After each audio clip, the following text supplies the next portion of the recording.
Parábolas de Jesus, capítulo 1. O ensino mais eficaz. No ensino de Cristo por parábolas, é manifesto o mesmo princípio de sua própria missão ao mundo. Para que pudéssemos familiarizar-nos com sua vida e caráter divinos, tomou Cristo nossa natureza e habitou entre nós. A divindade foi revelada na humanidade, a glória invisível na visível forma humana. Os homens podiam aprender do desconhecido pelo conhecido. Coisas celestiais foram reveladas pelas terrenas. Deus se revelou na semelhança do homem. Assim era nos ensinos de Cristo. O desconhecido era ilustrado pelo conhecido, verdades divinas por coisas terrenas, com as quais o povo estava mais familiarizado. Tudo isto disse Jesus por parábolas à multidão, para que se cumprisse o que fora dito pelo profeta, que disse: Abrirei em parábolas a minha boca, publicarei coisas ocultas desde a fundação do mundo. São Mateus capítulo 13, verso 34 e 35. As coisas naturais eram o veículo para as espirituais. Cenas da natureza e da experiência diária de seus ouvintes eram relacionadas com as verdades das Escrituras Sagradas. Guiando assim do reino natural para o espiritual, são as parábolas de Cristo elos na cadeia da verdade que une o homem a Deus e a terra ao céu. Em seus ensinos na natureza, falava Cristo das coisas que suas próprias mãos haviam criado e que possuíam qualidades e faculdades que ele próprio lhes havia comunicado. Em toda a sua perfeição original, eram todas as coisas criadas a expressão do pensamento de Deus. Para Adão e Eva, no seu lar paradisíaco, estava a natureza cheia do conhecimento de Deus, transbordante de instrução divina. A sabedoria falava aos olhos e era acolhida no coração, pois eles comungavam com Deus pelas obras criadas. Logo que o Santo Par transgrediu a lei do Altíssimo, o resplendor da face de Deus desapareceu da face da natureza. A terra está agora deformada, imaculada pelo pecado. Mas, mesmo nesta condição, muito do que é belo permanece. As lições objetivas de Deus não são obliteradas. Quando bem compreendida, a natureza fala de seu Criador. Nos dias de Cristo, estas lições haviam sido perdidas de vista. Os homens tinham quase cessado de reconhecer a Deus em suas obras. A natureza pecaminosa da humanidade atirara um véu sobre a bela face da criação. E em vez de revelarem a Deus, suas obras tornaram-se obstáculos que o ocultavam. Os homens honraram e serviram mais a criatura do que ao Criador. Desta maneira, os pagãos, em seus discursos, se desvaneceram e o seu coração insensato se obscureceu. Romanos capítulo 1, versos 25 e 21. Assim haviam inculcado em Israel ensinos de homens, em vez de ensinos divinos. Não somente a natureza, mas o serviço sacrificial e mesmo as sagradas escrituras, dados todos para revelar a Deus, foram tão truncados que se tornaram o meio de ocultá-lo. Cristo procurou remover aquilo que obscurecia a verdade, veio tirar o véu que o pecado lançara sobre a face da natureza, e desse modo trazer à luz a glória espiritual que todas as coisas foram criadas para refletir. Suas palavras focalizaram sob aspecto novo as lições da natureza, bem como as da Bíblia, e as tornaram uma nova revelação. Jesus colhia lírios formosos e os dava às crianças e jovens, e ao contemplarem-lhe o rosto juvenil, em que brilhava a luz do semblante de seu pai, dava-lhes a lição. Olhai para os lírios do campo, como eles, na simplicidade da beleza natural, crescem.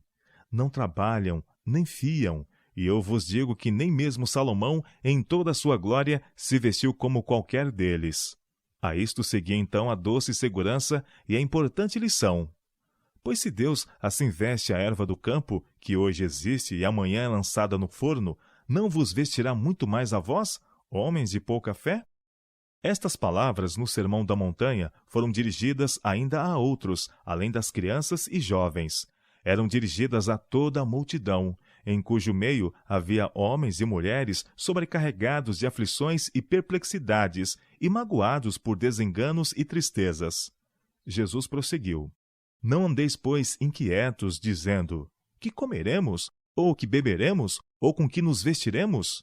Porque todas estas coisas os gentios procuram. De certo, o vosso Pai Celestial bem sabe que necessitais de todas estas coisas. E estendendo as mãos à multidão circunstante, disse: Mas buscai primeiro o reino de Deus e a sua justiça, e todas estas coisas vos serão acrescentadas. São Mateus capítulo 6, versos 28 a 33. Desta maneira, interpretava Jesus a mensagem que ele mesmo dera aos lírios e à relva do campo. Ele quer que a leiamos em cada lírio e em cada haste da relva. Suas palavras estavam cheias de consoladoras afirmações e são próprias para fortalecer a confiança em Deus. Tão ampla era a visão que Cristo tinha da verdade e tão extensos os seus ensinamentos que cada aspecto da natureza foi utilizado para ilustrar verdades. As cenas sobre que os olhos descansavam cotidianamente foram todas relacionadas com alguma verdade espiritual, de modo que a natureza está revestida das parábolas do Mestre. Na primeira parte do seu ministério, falara Cristo ao povo com palavras tão simples que todos os seus ouvintes podiam compreender as verdades que os tornariam sábios para a salvação. Mas em muitos corações, a verdade não se enraizara e logo foi tirada. Por isso, lhes falo por parábolas, dizia ele, porque eles, vendo, não veem, e ouvindo, não ouvem, nem compreendem. Porque o coração deste povo está endurecido, e ouviram de mau grado com seus ouvidos, e fecharam seus olhos. São Mateus capítulo 13, versos 13 a 15. Jesus desejava despertar a indagação. Procurou despertar os indiferentes e impressionar-lhes com a verdade o coração. O ensino por parábolas era popular e atraía o respeito e a atenção, não só dos judeus, mas também dos de outras nações. Ele não poderia haver usado método de ensino mais eficaz. Se seus ouvintes desejassem o conhecimento das coisas divinas, poderiam compreender-lhe as palavras, pois estava sempre pronto para explicá-las ao inquiridor sincero. Outro sim, Cristo tinha verdades para apresentar, as quais o povo não estava preparado para aceitar nem mesmo compreender. Este é outro motivo porque ele lhes ensinava por parábolas. Relacionando o seu reino com as cenas da vida, da experiência ou da natureza, assegurava a atenção e impressionava os corações. Mais tarde, ao olharem os objetos que lhe haviam ilustrado os ensinos, lhe viriam às lembranças as palavras do Divino Mestre. As mentes que estavam abertas para o Espírito Santo foi cada vez mais desdobrada a significação dos ensinos do Salvador. Mistérios eram esclarecidos, e aquilo que fora difícil de compreender se tornava evidente. Jesus procurava um caminho para cada coração. Usando ilustrações várias, não só expunha a verdade em seus diversos aspectos, mas apelava também para os diferentes ouvintes. Despertava-lhes o interesse pelos quadros tirados do ambiente de sua vida diária. Ninguém que escutasse o Salvador podia sentir-se negligenciado nem esquecido. O mais humilde pecador ouvia em seus ensinos uma voz falar-lhe com simpatia e ternura. Havia ainda outro motivo para os ensinar por parábolas. Entre as multidões que o rodeavam, havia sacerdotes e rabinos, escribas e anciãos, herodianos e maiorais, amantes do mundo, beatos, ambiciosos, que desejavam, antes de tudo, achar alguma acusação contra ele. Espias seguiam-lhe os passos dia a dia para apanhá-lo nalguma palavra que lhe causasse a condenação e fizesse silenciar para sempre aquele que parecia atrair a si o mundo todo. O Salvador compreendia o caráter desses homens e apresentava a verdade de maneira tal que nada podiam achar que lhes desse desejo de levar seu caso perante o sinédrio. Em parábolas, ele censurava a hipocrisia e o procedimento ímpio daqueles que ocupavam altas posições, e em linguagem figurada, vestia a verdade de tão penetrante caráter que, se as mesmas fossem apresentadas como acusações diretas, não dariam ouvidos às suas palavras e teriam dado fim rápido a seu ministério. Mas enquanto repelia os espias, expunha a palavra tão claramente que o erro era reconhecido e os sinceros lucravam com suas lições. A sabedoria divina e a inesgotável graça foram claramente expostas pelas obras da criação de Deus. Pela natureza e pelas experiências da vida, foram os homens ensinados a respeito de Deus.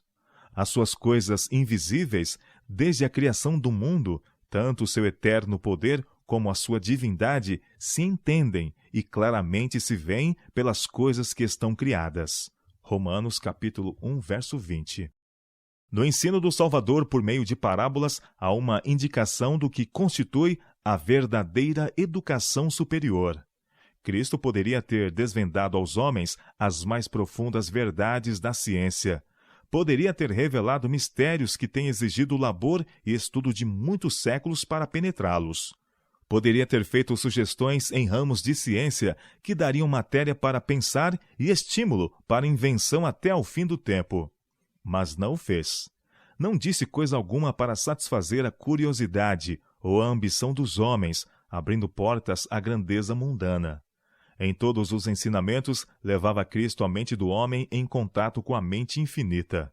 Não atraía a multidão para estudar teorias humanas sobre Deus e sua palavra ou obras. Ensinava-os a contemplá-lo manifestado em suas obras, palavras e providências. Cristo não tratava de teorias abstratas, mas daquilo que é essencial ao desenvolvimento do caráter e que ampliará a capacidade humana para conhecer a Deus, aumentando-lhe a eficiência para fazer o bem. Falava aos homens das virtudes que se relacionam com a conduta da vida e se prendem à eternidade. Era Cristo que dirigia a educação de Israel. A respeito dos mandamentos e prescrições do Senhor, dizia: "E as intimarás a teus filhos, e delas falarás assentado em tua casa, e andando pelo caminho, e deitando-te, e levantando-te. Também os atarás por sinal na tua mão, e te serão por testeiras entre os teus olhos, e as escreverás nos umbrais de tua casa, e nas tuas portas." Deuteronômio capítulo 6, versos 7 a 9. Em seus ensinos mostrava Jesus como este mandamento devia ser cumprido, como as leis e princípios do reino de Deus podiam ser apresentadas de modo que lhe revelassem a beleza e preciosidade. Quando o Senhor educava os filhos de Israel para se tornarem seus representantes peculiares, deu-lhes moradia entre as colinas e vales. Na vida familiar e em seu serviço religioso, eram levados em contínuo contato com a natureza e com a palavra de Deus. Assim ensinava Cristo a seus discípulos, junto ao lago, na encosta das montanhas, nos campos e nos bosques, onde podiam contemplar as obras da natureza, com as quais ilustrava seus ensinos. Aprendendo então de Cristo, utilizavam o conhecimento recebido, tornando-se coobreiros em seu trabalho. Assim, pela criação, devemos conhecer o Criador.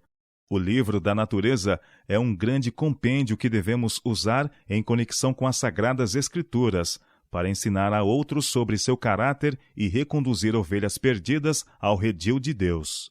Ao estudarmos as obras de Deus, o Espírito Santo faz raiar convicção na mente. Não é a convicção que o raciocínio lógico produz, mas, a não ser que a mente se tenha tornado muito entenebrecida para reconhecer a Deus, muito turvos os olhos para vê-lo, os ouvidos muito moucos para ouvir-lhe a voz, uma significação mais profunda é aprendida, e as sublimes verdades espirituais da palavra escrita são gravadas no coração. Nestes ensinos tirados diretamente da natureza, há uma simplicidade e candura que lhes emprestam o maior valor. Todos necessitam das lições oriundas dessa fonte. Em si mesmo, o encanto da natureza desvia a alma do pecado e das atrações mundanas, para a pureza, para a paz e para Deus. Muito frequentemente se enche a mente dos estudantes de teorias e especulações humanas, falsamente chamadas ciência e filosofia. Devem eles ser postos em íntimo contato com a natureza. Aprendam que a criação e o cristianismo têm um único Deus. Sejam ensinados a ver a harmonia do natural com o espiritual. Tudo quanto seus olhos contemplam ou as mãos manuseiam lhes sirva de ensino na formação do caráter.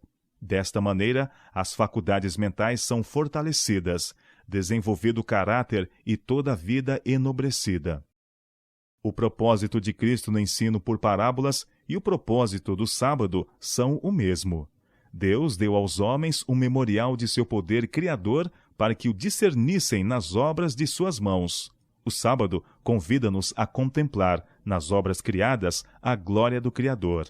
Por desejar Jesus que assim fizéssemos, foi que envolveu as suas preciosas lições com a beleza das coisas naturais.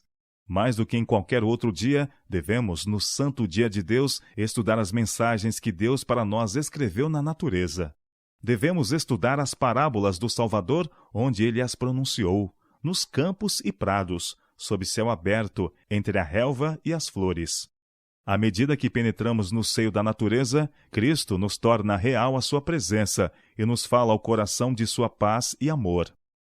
Não ligou Cristo seus ensinos somente com um dia de repouso, mas com a semana de trabalho. Ele tem sabedoria para aquele que guia o arado e espalha a semente. No arar e no semear, no lavrar e no colher, ensina-nos a ver uma ilustração de sua obra de graça no coração. Deseja que em cada ramo de trabalho útil e em cada associação da vida, achemos uma lição da verdade divina. Então nossa labuta cotidiana não mais nos absorverá a atenção para nos levar a esquecer de Deus. Continuamente nos lembrará o Criador Redentor. O pensamento em Deus, qual fio de ouro, passará entretecido em todos os nossos cuidados e ocupações domésticas. Para nós, a glória do seu semblante repousará novamente na face da natureza. Estaremos aprendendo novas lições de verdades celestiais e crescendo à semelhança de sua pureza. E desta maneira seremos ensinados pelo Senhor, e no estado em que somos chamados, ficaremos diante de Deus.